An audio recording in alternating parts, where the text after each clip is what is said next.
how the Ukraine military packages are stealing from you, how central banks are stealing from you. How is it that governments everywhere are just able to throw currency, especially the United States, at any problem in the world? Just seemingly an endless amount of currency. Politicians on both sides are able to just throw currency at every single problem, and yet there's nothing that happens. It just endlessly rolls off the printing press. We just send it all around the world. Now, what you're seeing, the collapse of Sri Lanka, the collapse of England, the UK pound sterling, governments, people protesting all around the world. This is the end result of central banking.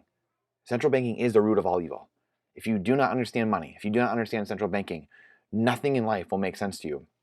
Your job, your business, your investments, nothing will make any sense. You won't know up from down, left from right. This is why this is so important.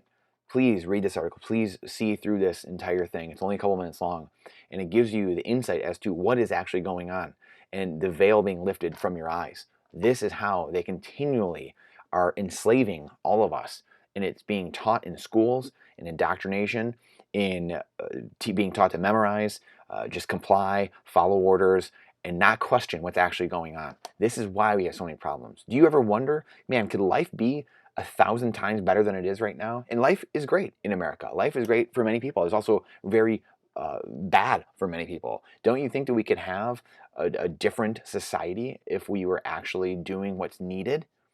In the Matrix, have you ever seen the movie The Matrix, where humans all live in pods and are used to run the system by sucking the energy out of every single person? Then you understand how life in the modern world works. And here's Neo in the pod, being sucked of his life force and seeing all of the other humans being sucked of their energy. This is you on the hamster wheel of life. You're on the hamster wheel for 28.4% of each year, the average down here taxes that Americans pay. 28.4%. So a third of each year. So, call it whatever, 4 months a year. You are working for the government, for the federal government, for the state government, for the local government. You are working to pay those people's existence. You are working to employ those people to do what for you? What do you get out of the government every single day? What is it you are getting?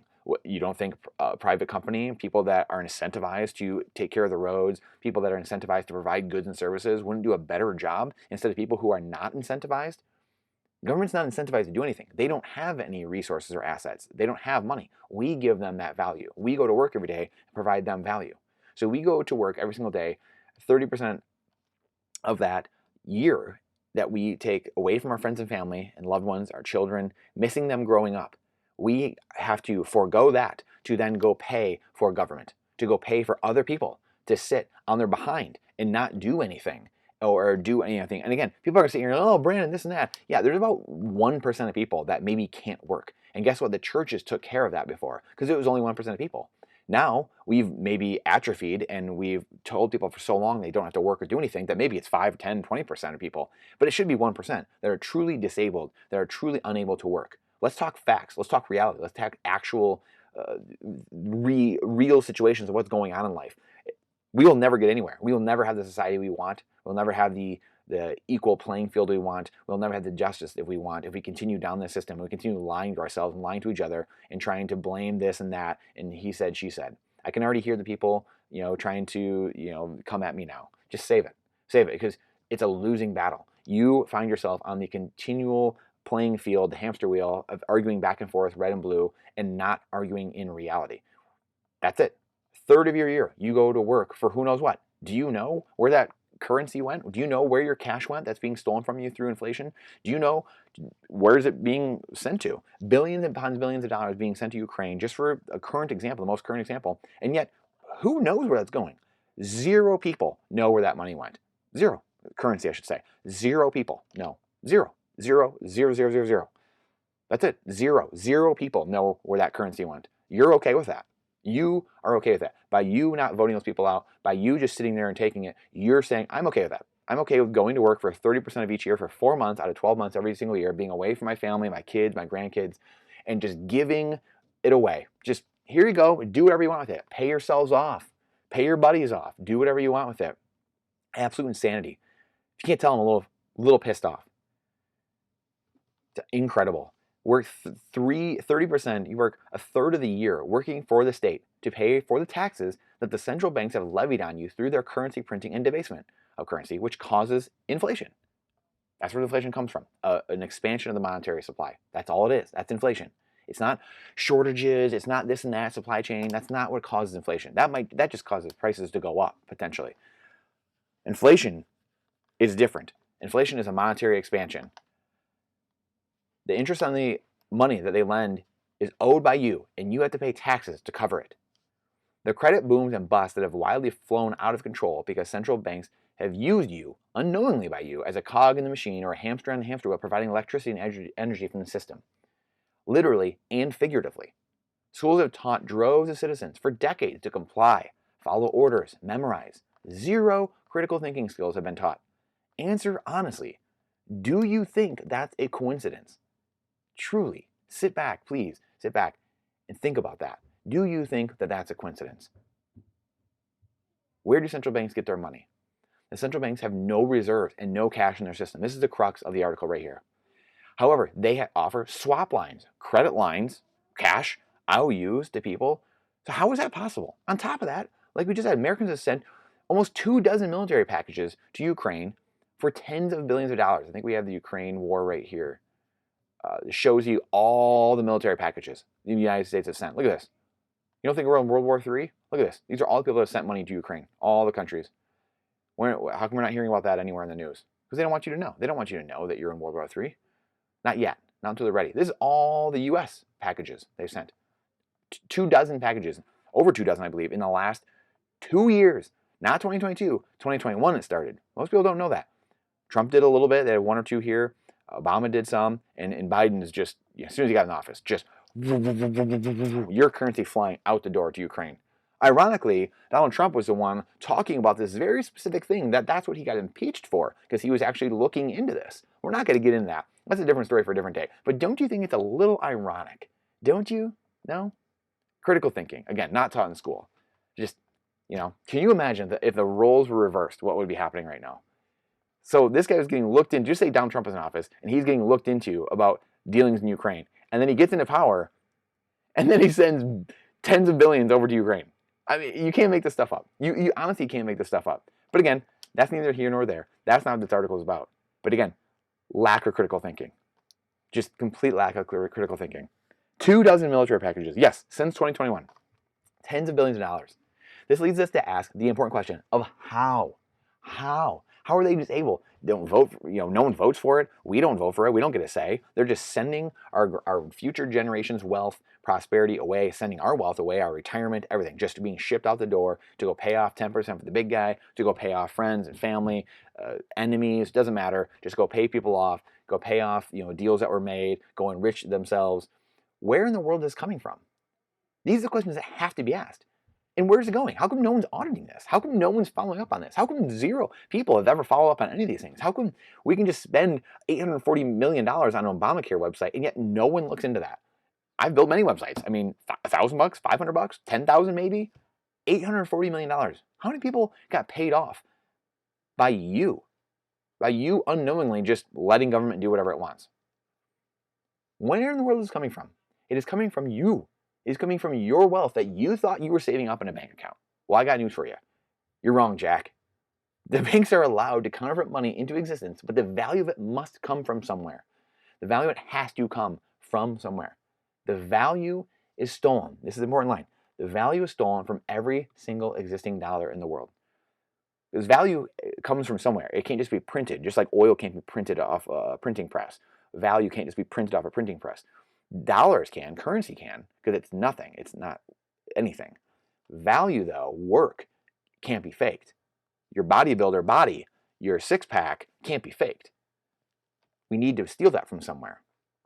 It's stolen from every single dollar in existence. Every dollar that every single one of us have in our bank accounts are the thing that gives the value to each of the trillions of newly printed dollars. We lend a percentage of our wealth, a fraction of a fraction, our time and energy. Our wealth is our time and energy. So we lend that, our time away from kids, our time away from grandkids, our time from our young ones, watching them grow up. We have to go to work. We have to, sorry, I got to go to work. Love you. See you tonight. Yeah, that is traded for wealth, for time and energy. Your time and energy is traded for wealth, for money. But when they've made it a currency and it's not actually money anymore, they've stolen it from you through inflation. You're trading your finite asset, time, for an infinite currency, dollars. Why would you make that trade? Who in the right mind would go up to someone like, hey, I'm going to give you a gold piece and you're going to give me a bag of chips? Who would make that trade? I mean, it's in essence what you're saying. Hey, would you go, if you had a gold piece, here you go, here's a better example. If you had a gold piece, would you go trade it for some air? No, I've got air all around me. I've got oxygen everywhere. It's an important thing, but I have it all around me. It's abundant, so I don't need to pay for it. Now, if you were in a dire situation, a straw man argument, maybe you would be willing to pay for some oxygen, some air. But in general, no. Who would trade a thing of actual value for something that's abundant or something that's infinite, we should say? So why would you try to trade your finite time for an infinite currency? You should only trade your finite time for a finite asset. It was gold and silver for 5,000 years. That's what we had. It was the best at it. Now we have Bitcoin. Truly finite. The only two finite things in the world has now usurped gold and silver. We have time and Bitcoin. Bitcoin is time. Time is Bitcoin. Money is time. Money is Bitcoin. Bitcoin is money. Bitcoin is time. We lend a percentage of our wealth, like I said, time and energy, to each newly created dollar every single time without being asked. Every time that military package goes out, every 10 days it looks like they send a military package out. You can go do the research here. Every 10 days, every couple weeks, whatever it is, they send a military package. That's just them sending out your retirement. Oh, Jim doesn't need to retire. Oh, Sally doesn't need to retire. Nah, you'll work till you're 80, whatever. Oh well, you lived a good life, right? This is absolute insanity. I mean, this stuff, this is the thing that I am most passionate about and that drives me the most insane. Why? Why are we letting certain people, the unproductive class, print currency, counterfeit currency, into thin air that other people are required to pay off? Mind-blowing to me that we just continually, adults every single day, just get up and go along with it. So we're taught to comply. We're taught to comply. This is debasement and where inflation comes from. Printing currency. Just printing something into oblivion. Why would you work for something? Why would you trade your time and energy for something they just print into oblivion? It's like saying, hey, go to work for the year. I'm going to give you a Babe Ruth baseball card, sign, rookie card, whatever. Like, okay, great. And then the next year saying, you know what? We printed another trillion of them. And you know what? I found out that we actually had a bunch of them. And Babe actually signed a bunch of them already. And there are rookie cards, unfortunately. So yours isn't worth really anything anymore. How would you feel? This is what happens every single day with the United States government, with the printing press, over and over. It is theft of your wealth, time and energy, with nothing you can do about it. Until now. I've already alluded to it. Bitcoin. Gold was that thing. This is a great graphic. It's a visual graphic, actually, for a minute. It goes and shows the gold going and staying even, but actually has a little bit of inflation rate. And then you've got the currencies falling against it over the last 100 years. It's awesome. So please go check that out. Truly, Bitcoin is like that. Gold actually falls slightly, a little bit every year, because it has about a 2% inflation rate every single year. So, speculative attack. What can we do about it? Buying Bitcoin is a direct shot at central banks and the reset of the system that's enslaved and impoverished people for hundreds of years. Bitcoin is a finite network, only 21 million Bitcoin ever, with infinite application, where the unproductive class cannot counterfeit currency and type digits into a computer, stealing your wealth, stealing your time, stealing your energy, stealing your livelihood. They are completely restrained, and bad actors melt away like the Wicked Witch in The Wizard of Oz. The hands of the rent seekers are tied from stealing anything from the poor and middle class. You see what your life is like on a fiat currency standard already. The average person cannot afford housing, or afford bonds, or afford food and gas, for crying out loud, and can't afford stocks that pay great yields. They've completely destroyed these asset classes. This is your life on a Bitcoin standard. Assets are demonetized, making them affordable now, because money is leaving those assets, making them more affordable. The price comes down, making them more affordable. Cash flow more, dividends are better, rent rates are better, housing prices are affordable, and that monetary value, the monetary premium, then flows to the Bitcoin network. So it leaves those assets, making them more affordable for the everyday person, for the average person, for everyone to acquire, and just based off their utility, while simultaneously that monetary premium that leaves those assets moves to the Bitcoin network, accruing value on the Bitcoin network. So you hold those coins, you now continually get wealthier because it's a finite system. There's 21 million coins and there's 42 million millionaires in the world. 42 million millionaires have to fight over 21 million coins. Figure that one out. Once you start doing these mental numbers, you start blowing yourself away. 42 million millionaires in the world. They have to fight over 21 million coins. Good luck. Get off zero. As Satoshi said, you might want to get some just in case it catches on. I think the cat's out of the bag on that. I think it's more than caught on. Again, we're still incredibly early. Probably 1/200th of 1% of all people in the world actually use or actually have a substantial amount of Bitcoin, 0.1 or more, $2,000 of Bitcoin or more. Just saw the math the other day. So we are still incredibly earlier. So think about 100x, 500x, 1,000x returns from here over the next 5, 10, 15, 20 years. Again, I'm not a financial advisor. It's not financial advice. This is just what I see. I've been sharing this forever of the study I'm doing, of what I'm doing, what I'm researching, what I'm seeing.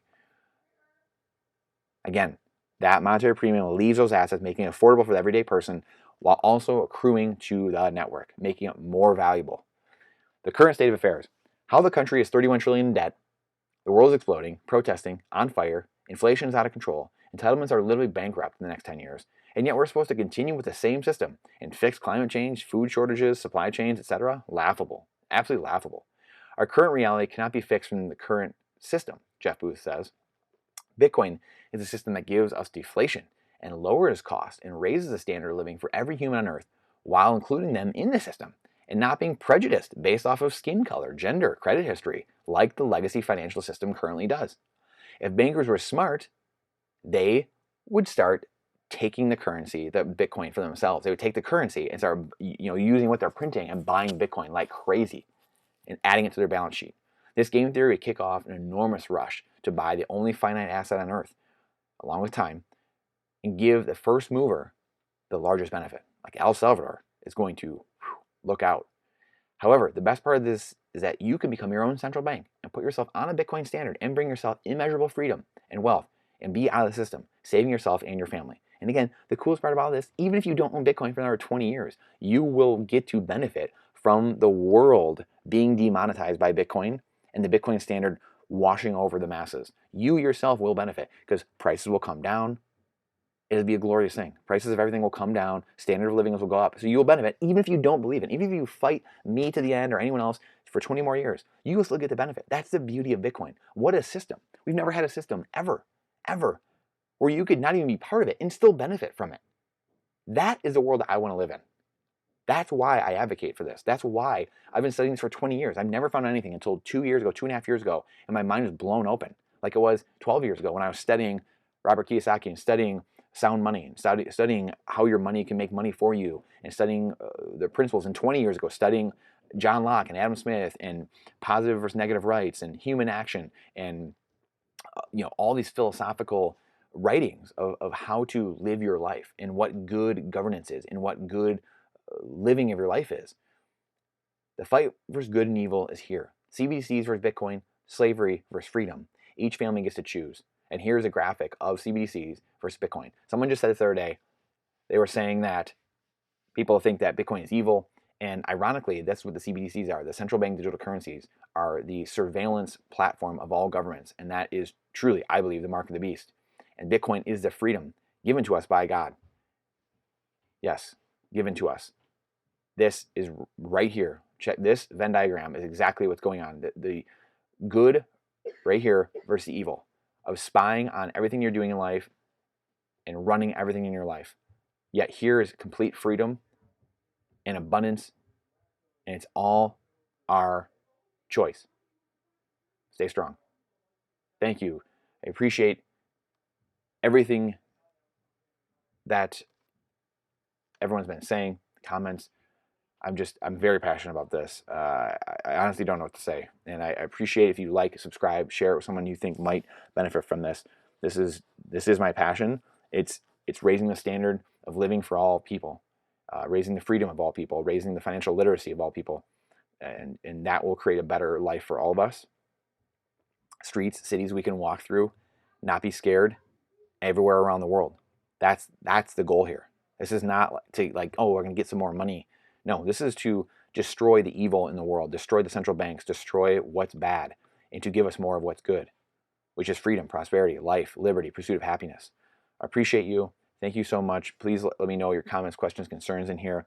Please share if you don't like it, dislike it. Let me know we can do better to provide you more value and go deeper on certain subjects. We'll have more tutorials as well going forward. Please check out our other videos about deflation, inflation, and how it's destroying everything, and some of our tutorials and how-tos as well using the Bitcoin network. We look forward to seeing you on the next one. We appreciate your time and energy. It's the most important asset we have, our time, along with Bitcoin, the only two finite things in the world. So we appreciate it, and we'll see you on the next one.